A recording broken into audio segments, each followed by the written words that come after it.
¿qué tal? Qué gusto saludarlos en este corte informativo de Justicia TV, el canal del Poder Judicial de la Federación. Citlali Pérez y Eusiri Rostro en la interpretación en lengua de señas mexicana, le presentaremos la información más destacada de este viernes 13 de septiembre de 2024. Bienvenidas, bienvenidos, comenzamos. Disposición que limita a las concubinas a recibir los beneficios laborales de un trabajador fallecido viola el principio de igualdad y no discriminación, determinó la segunda sala de la Corte. Comité evaluador deberá privilegiar a perfiles mejor capacitados para aspirar a cargos de ministro, magistrado y juez de distrito. Reforma judicial tendrá impacto negativo en el acceso a la justicia y en el Estado de Derecho, advirtió la Comisión Interamericana de Derechos Humanos.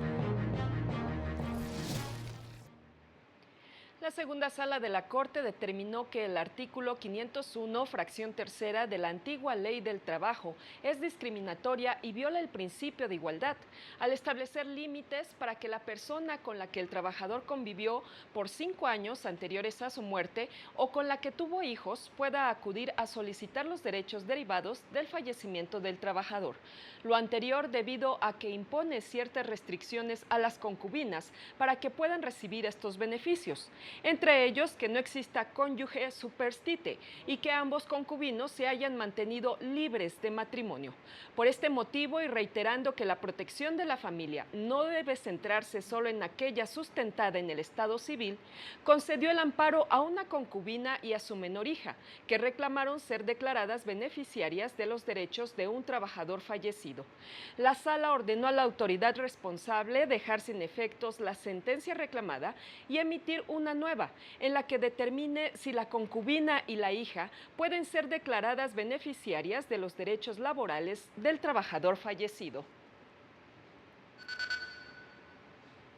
La primera sala de la Corte declaró la constitucionalidad del artículo 1175, fracción primera, del Código de Comercio, que establece los requisitos para solicitar la retención de bienes para garantizar el pago de un crédito, pues estimó que es proporcional que exija a quien solicita la medida demostrar con documentos o pruebas la existencia del crédito con sus elementos de liquidez y exigibilidad, lo cual debe ser valorado en cada caso por el juzgador.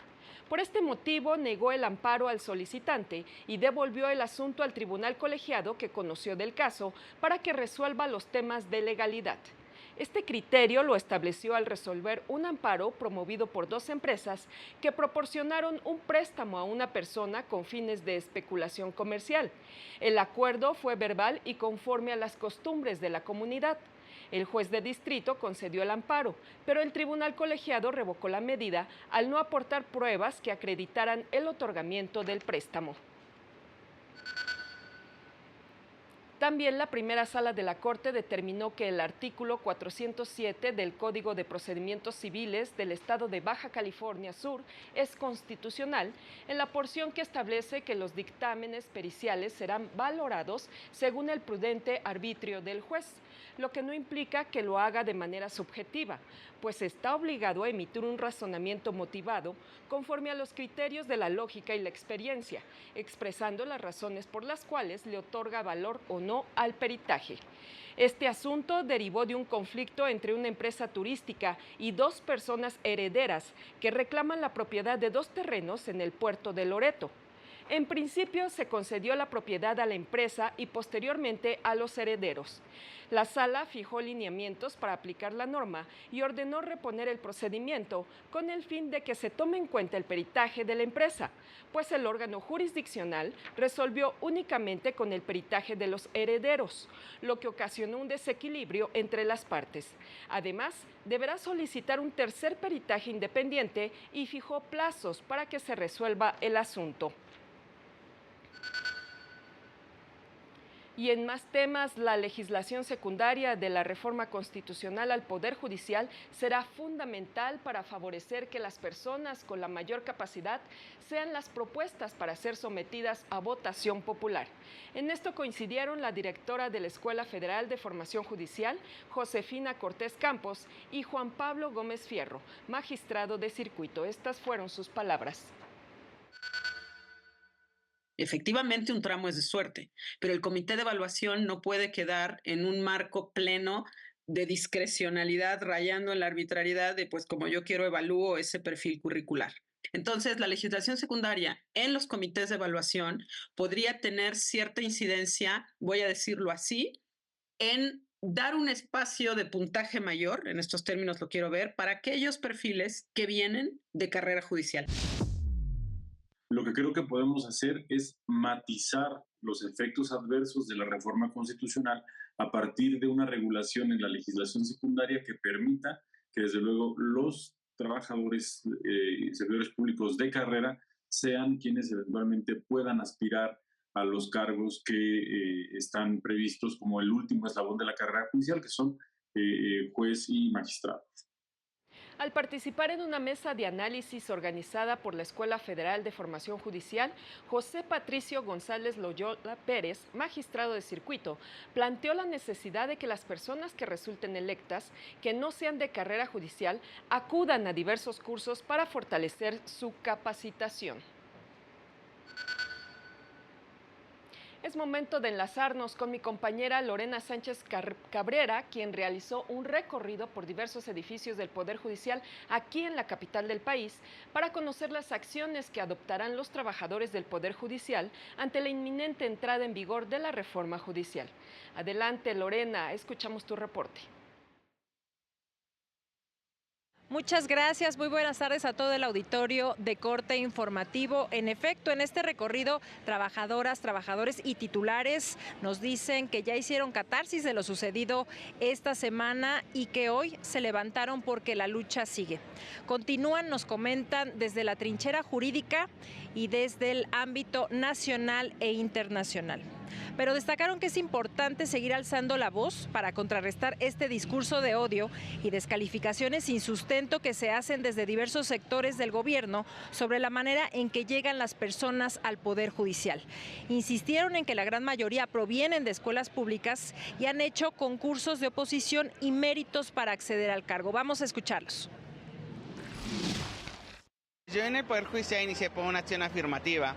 Allá en el año de 2016, por octubre, salió una convocatoria de la Suprema Corte de Justicia de la Nación, en la cual convocaban a personas que tuviéramos alguna discapacidad, ya sea que tuviéramos el título o fuéramos estudiantes de Derecho a partir del sexto semestre, si mi memoria no falla.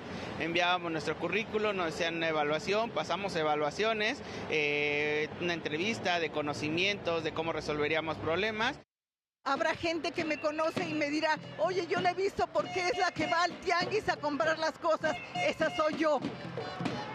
Y no soy fifí, soy como tú. Eso ocurrió en los edificios del Consejo de la Judicatura Federal al sur del país. Y aquí en San Lázaro, en el Palacio de Justicia, la vocera de los trabajadores del Poder Judicial de la Federación, Patricia Aguayo, nos comentó sobre una manifestación que se llevó a cabo esta mañana afuera de la Bolsa Mexicana de Valores. Básicamente para visibilizar que ahora que ya se aprobó la reforma, puede llegar a tener importantes repercusiones a nivel nacional y a nivel internacional, sobre todo por el aspecto de las inversiones no solamente de los capitales, de los empresarios, de los grandes empresarios aquí en México, sino también a nivel internacional. Informar también que esta tarde se va a tomar una decisión sobre la fecha en la que se va a levantar este paro de labores de trabajadoras y trabajadores del Consejo de la Judicatura Federal a nivel nacional. Se encuentran en diálogo la vocera de los trabajadores junto con más representantes de los diferentes circuitos, pero también informar que en esta sede de San Lázaro, en 27 días que han ocurrido de paro, no se ha dejado dejado de trabajar. Alrededor de 3,000 casos urgentes, principalmente en materias civiles, se han recibido durante estos días de paro de labores. Es el reporte que tenemos esta tarde. Pues muchas gracias por la información. Ahí están los testimonios de los trabajadores del Poder Judicial Federal. Y la Comisión Interamericana de Derechos Humanos expresó su preocupación por la aprobación de la reforma al Poder Judicial en México y advirtió sobre los posibles impactos en el derecho de acceso a la justicia, en las garantías de independencia judicial y en la vigencia del Estado de Derecho. Acusó que la celeridad en su tramitación está impidiendo considerar efectivamente las críticas de un sector de la ciudadanía, tal como lo demuestran las manifestaciones de las últimas semanas. Además, dijo, son preocupantes las descalificaciones públicas contra personas juzgadoras. Por su parte, el colectivo La Justicia que Queremos aseguró que la reforma fue aprobada al vapor, con mayorías artificiales y procesos legislativos accidentados, por lo que representa un grave retroceso para la democracia mexicana, así como una amenaza al régimen plural y democrático del país. El juez segundo de distrito con residencia en Colima, en atención al fallo de un tribunal colegiado que declaró fundado un recurso de queja promovido por la Fundación Iris en promoción y defensa de los derechos humanos, modificó los efectos de la suspensión concedida en un juicio de amparo, suspensión que originalmente condenaba al Congreso de la Unión suspender el proceso de deliberación de la reforma al Poder Judicial, misma que no fue atendida. Ahora ordena no publicar el decreto correspondiente hasta que se determine si concede la suspensión definitiva, lo que está previsto definir el próximo 11 de octubre. El Congreso tenía previsto realizar este viernes la declaratoria de constitucionalidad de la reforma y el jefe del Ejecutivo Federal publicarla el domingo 15 de septiembre. Momento de una pausa, ya continuamos.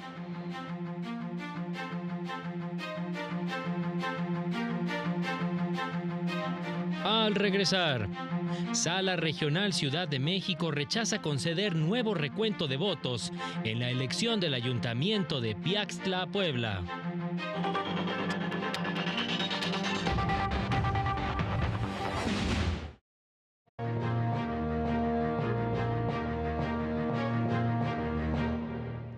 Las 14 horas con 13 minutos. Gracias por continuar con nosotros. Seguimos con la información. La Sala Regional Ciudad de México declaró que es improcedente la solicitud que realizó el Partido Verde para el recuento de votos de la elección en el Ayuntamiento de Piaxtla, Puebla. Al confirmar la resolución del Tribunal Electoral de la entidad, en el mismo sentido, indicó que este sí analizó todos los planteamientos del partido, mas no se acreditó razón suficiente para realizar un nuevo escrutinio y cómputo. De constancias, se advierte que en la sesión de cómputo municipal se llevó a cabo el recuento total de las casillas que integraron el ayuntamiento y al no hacer valer elementos que pudieran justificar la realización de un nuevo recuento, es que se propone confirmar la resolución impugnada.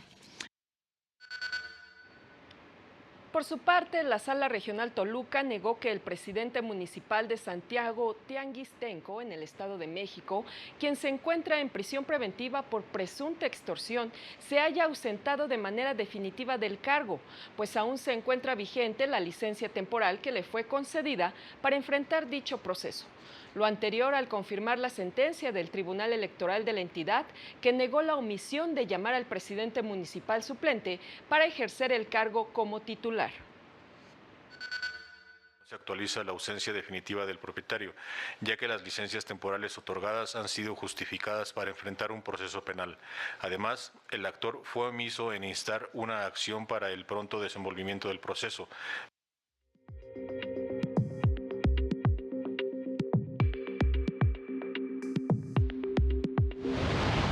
El Poder Judicial de la Ciudad de México informó que reinician las actividades con normalidad en las dos sedes del Centro de Convivencia Familiar Supervisada a partir de este viernes.